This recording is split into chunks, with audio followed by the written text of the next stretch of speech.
hour and a half a day. It's well formed, well marked, quite dry track even by local standards, and a good place to just have a look.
Doubtful Sound, but Pomona's just a community project, local people putting the time in, raising funds to cover the cost, and especially if you're one of our native wildlifes, then that's a good place to make your home.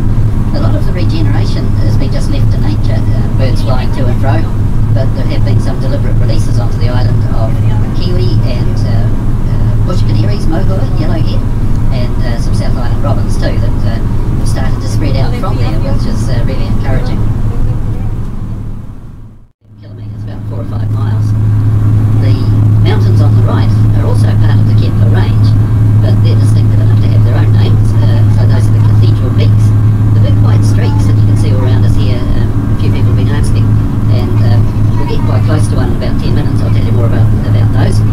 But if we go down here rather than up, another point of interest, and this is the deepest part of the lake, somewhere about here, and it is a very deep lake, 444 metres, about 12 or 1300 feet of lovely fresh water between us and the bottom, and that makes it the second deepest lake in the country if it matters, but it certainly doesn't make any practical difference. But Lake Iroko, which is 30-40 kilometres to the south of here, quite a lot more remote, but it is possible to drive there. It's 15 or 20 metres deeper than this one. The waterways are fjorded, the other lakes and the sounds, the fjords themselves are as they are because they're carved out by ice over millions of years, and those deep grooves left by retreating glaciers now filled with water, and here we are on this one.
The power station is down at sea level, and this boom arrangement and the grills on the concrete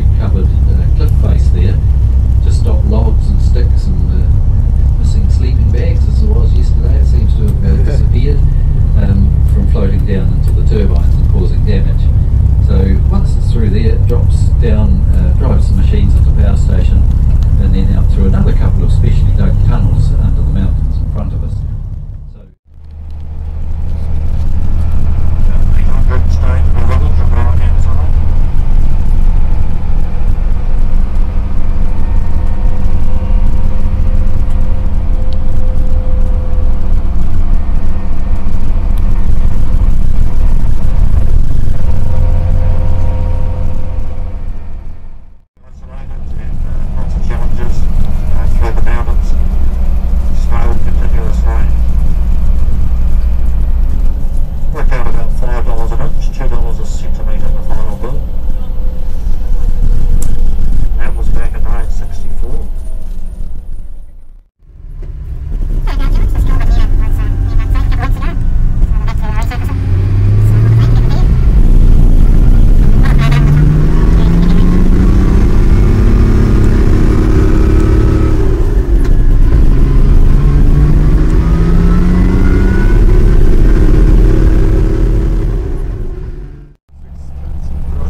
they do when they bring the shipment in, they'll offload it over there, put it ashore over there, and only take the required amount back to Dead Cove each day, using a tender and a barge to transport the explosives. The idea was to keep it away from the larger volume of workers that were working over there, the major part of the explosives, keep it away from them as far as possible.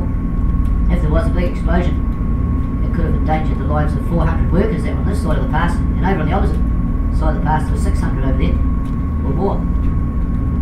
So that was why it was stored out there. Pretty blustery folks. In the Endeavour in 1769 to 1770. And when he came up the Fiordland coast, he noted when he got to our entrance this wind and thought if he came in he would be unable to get out again. He was an astute sailor and realised that the easterly he would have required blew usually only 1 day a month. So unaware of what was beyond his vision, he named the area Doubtful Harbour. When the sailors came later they found much more, and they chose to rename it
we're pretty fortunate really. If we were to have some sort of emergency, we can get a helicopter in here within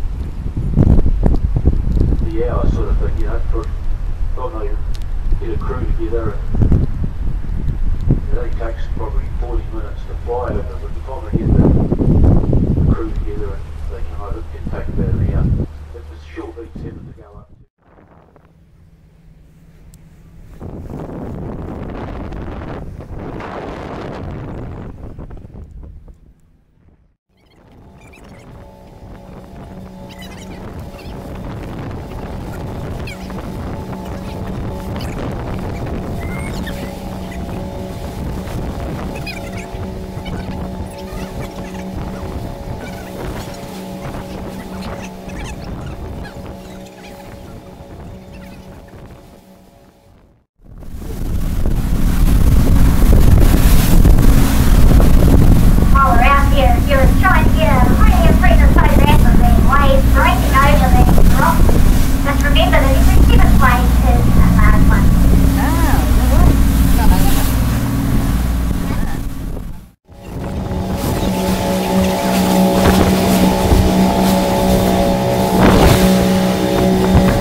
Others may come closer to keep a general lookout for them.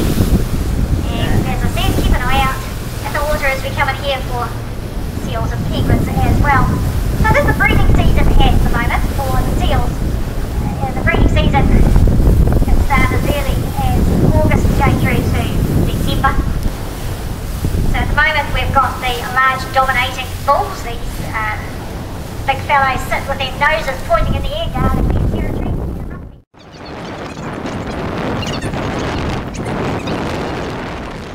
Seagulls are quite transition starting to arrive for the breeding season as well. They're breeding in amongst the grass.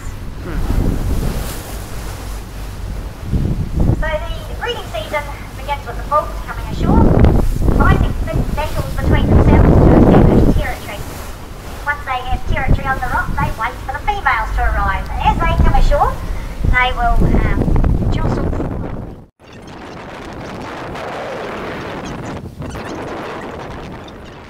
The males will re-impregnate them, and after the bulls have covered all the females in their harem, they then leave and they go further up the coast to all our areas.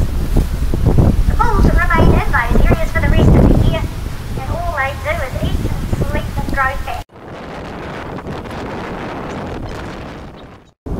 Very closely you'll see some very small new additions to the colony.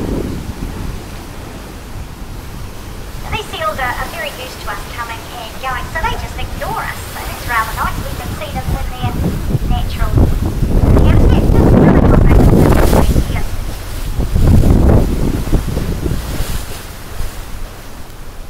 During the day,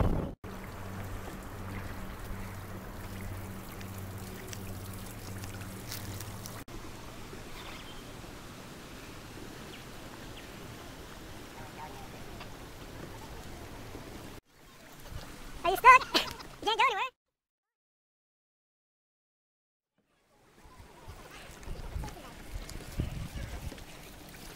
You're stuck.